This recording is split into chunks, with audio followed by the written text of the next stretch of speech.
नमस्कार दोस्तों, आप सभी का स्वागत है हमारे YouTube चैनल में मक्का मदीना। मित्रों, अगर आपने रामायण देखी या पढ़ी होगी तो आप रावण की बहन सुपनखा के बारे में तो जरूर ही जानते होंगे। सुपनखा रामायण की एक ऐसी किरदार थी जिसकी वजह से प्रभु श्री राम को रावण समेत सभी राक्षसों का वध करना पड़ा था। लेकिन मित्रों, सभी राक्षसों का अंत होने के बावजूद भी सुपनखा बची हुई थी। हालांकि रावण की मौत के बाद सुपनखा का क्या हुआ था, इस बात का कोई खास जिक्र रामायण में तो देखने को नहीं मिलता है। फिर भी कई इतिहासकारों का यह दावा है कि सुपनखा ने अपने भाई रावण की मौत के बाद इस्लाम धर्म की उत्पत्ति की और मक्का मदीना को बसाने वाली भी थी। दोस्तों, कई इतिहासकारों के मुताबिक तो यह भी बताया जाता है कि आज इस दुनिया में मौजूद सभी मुसलमान सुपनखा के ही वंशज हैं। दोस्तों, भले ही ये सारी बातें आपको एक कहानी की तरह लग रही हो, लेकिन आज के इस वीडियो में हम आपके सामने सुपनखा के कुछ ऐसे रहस्यों से पर्दा उठाने वाले हैं जिन्हें जानने के बाद आप भी दांतों तले उंगलियां दबा लेंगे। तो नमस्कार मित्रों, स्वागत है आपका आज के इस नए वीडियो पर एक बार फिर से। मित्रों, रामायण के अनुसार हमें यह बताया जाता है कि जब रावण ने माता सीता का हरण किया था तो भगवान श्री राम ने माता सीता को आजाद करने के लिए रावण समेत उनके पूरे वंश का नाश कर दिया था।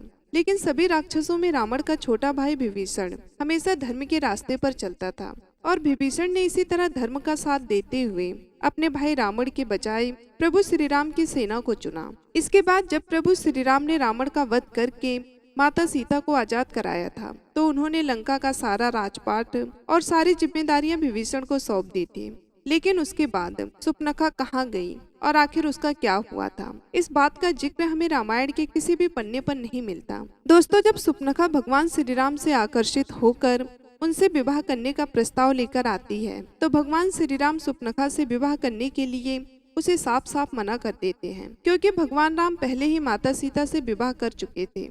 इसके बाद भगवान राम अपने छोटे भाई लक्ष्मण जी की तरफ इशारा करते हुए सुपनखा से कहते हैं कि अगर आप चाहो तो मेरे छोटे भाई लक्ष्मण से विवाह करने के लिए पूछ सकती हो। और फिर जब सुपनखा लक्ष्मण जी के पास विवाह का प्रस्ताव लेकर जाती है तो लक्ष्मण जी भी सुपनखा के प्रस्ताव को ठुकरा देते हैं। उसके बाद सुपनखा भगवान श्री राम के पास जाकर माता सीता को बुरा भला कहने लगती है और भगवान राम को यह धमकी भी देती है कि अगर उन्होंने सुपनखा से विवाह नहीं किया तो वह माता सीता को मार देगी। इसके बाद जैसे ही सुपनखा माता सीता को मारने के लिए आगे बढ़ती है तभी लक्ष्मण जी माता सीता का बचाव करते हुए सुपनखा की नाक काट देते हैं। इसके बाद सुपनखा जब अपनी कटी हुई नाक लेकर भाई रावण के पास जाती है और उसे सारी बात बताती है तो रावण अपनी बहन के इस अपमान को सुनकर बेहद क्रोधित हो जाता है और माता सीता का हरण कर लेता है और फिर भगवान राम रावण को मृत्युदंड की सजा देते हैं। लेकिन मित्रों, हमेशा से ही लोगों के जहन में यह सवाल बना हुआ है कि इसके बाद सुपनखा ने क्या किया।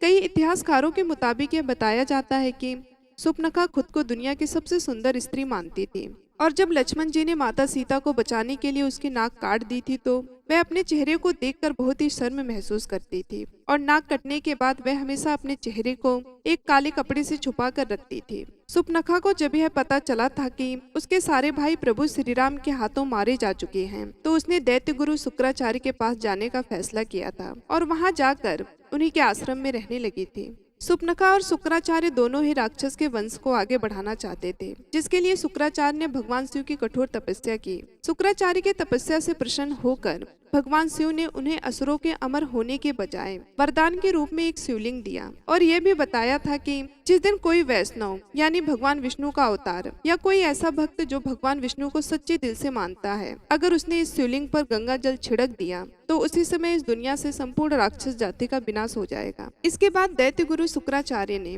भगवान शिव के द्वारा दिए गए इस शिवलिंग को वैष्णव यानी हिंदुओं से दूर रखकर एक रेगिस्तान में स्थापित कर दिया, क्योंकि हिंदू धर्म का हर शख्स भगवान विष्णु को जरूर मानता है और अगर ऐसे में कोई हिंदू उस शिवलिंग पर गंगा जल छिड़क देता तो दुनिया से संपूर्ण राक्षस जाति का अंत हो जाता। इसलिए शुक्राचार्य ने इस शिवलिंग को दूर ले जाकर एक रेगिस्तान में इसकी स्थापना कर दी। और दोस्तों, रेगिस्तान में जिस जगह पर यह शिवलिंग स्थापित किया गया था उस जगह को आज हम सब मक्का मदीना के नाम से जानते हैं। दोस्तों, भले ही ये सारी बात सुनने के बाद आपको हजम नहीं हो रही हो, लेकिन आपने कई विवादित बयानों में यह जरूर सुना होगा कि प्राचीन काल में यहाँ पर मक्केश्वर महादेव का एक मंदिर हुआ करता था जहाँ भगवान शिव का एक शिवलिंग स्थापित था। मित्रों, ये वही शिवलिंग है जिसे भगवान शिव ने दैत्यों के गुरु शुक्राचार्य को दिया था। और इस शिवलिंग को दैत्य गुरु शुक्राचार्य ने हिंदुओं से छुपाने के लिए भारत से दूर सऊदी अरब में मक्का में स्थापित कर दिया था। शुक्राचार्य ने इस शिवलिंग को सऊदी अरब में इसलिए स्थापित किया था क्योंकि उन्हें ऐसा लगता था कि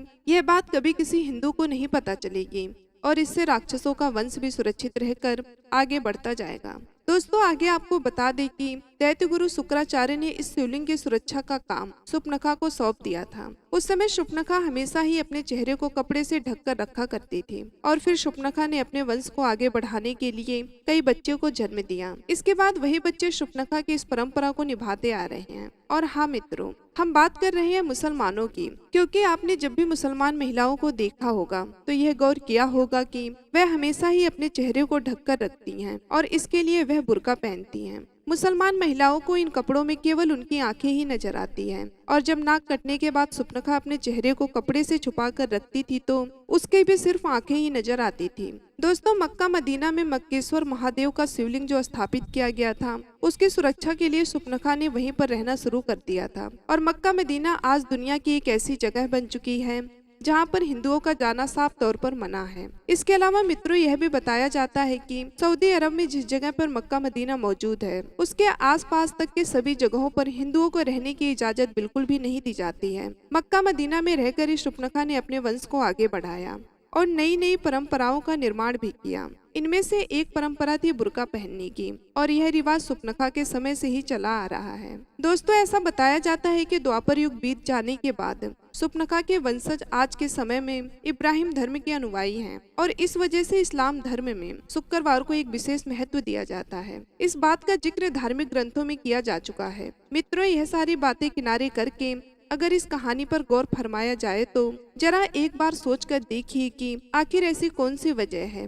जिसके चलते किसी भी हिंदू का मक्का मदीना के अंदर जाना साफ तौर पर मना है और अगर कोई हिंदू चाहे भी तो मक्का मदीना के अंदर नहीं जा सकता। आखिर ऐसी कौन सी चीज है जो सभी हिंदुओं को मक्का मदीना के अंदर जाने से रोकती है? दोस्तों, इस बात के पीछे ऐसा कोई ना कोई ठोस कारण तो जरूर होगा जिसमें हिंदुओं के वहां जाने पर प्रतिबंध लगा रखा है। अगर ध्यान दे तो यह सारी बातें केवल एक ही तरफ इशारा करती हैं कि शायद मुसलमानों का शूर्पणखा के वंशज होने वाली यह बात हकीकत हो सकती है और सारे मुसलमान इस बात से डरते हैं अगर कोई हिंदू गलती से भी मक्का मदीना के अंदर चला गया और उसने इस शिवलिंग पर गंगा जल छिड़क दिया तो इस दुनिया से पूरी राक्षस जाति का अंत हो जाएगा। इसलिए सारे मुसलमान इस बात से डरते हैं। दोस्तों, अगर कोई हिंदू गलती से भी मक्का मदीना के अंदर चला जाता है, उसने इस शिवलिंग पर गंगा जल छिड़क दिया तो इस दुनिया से पूरी राक्षस जाति का अंत हो जाएगा। मित्रों, यह राक्षस कोई और नहीं बल्कि शूर्पणखा के ही वंशज है। भले ही ये सारी बातें आपको हैरान कर रही हो, लेकिन शायद यह सच भी हो सकती है,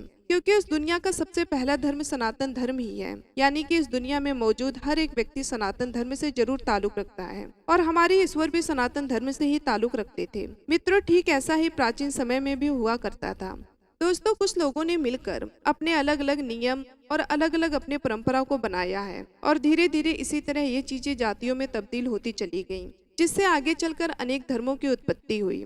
लेकिन मित्रों, इस्लाम धर्म की हकीकत पर आज भी कई हिंदुओं के द्वारा सवाल उठाए जाते हैं कि आखिर उन्हें मक्का मदीना के अंदर क्यों नहीं जाने दिया जाता। वैसे मित्रों, कमेंट करके बताइए कि आपको क्या लगता है मक्का मदीना के बारे में। क्या ये कही जाने वाली सारी बातें कितनी हद तक सच हो सकती है या फिर यह सब मात्र एक कल्पना है? अपनी राय जरूर कमेंट बॉक्स में दीजिएगा। मिलते हैं अगले वीडियो में एक नई जानकारी के साथ। तब तक के लिए धन्यवाद। जय श्री राम।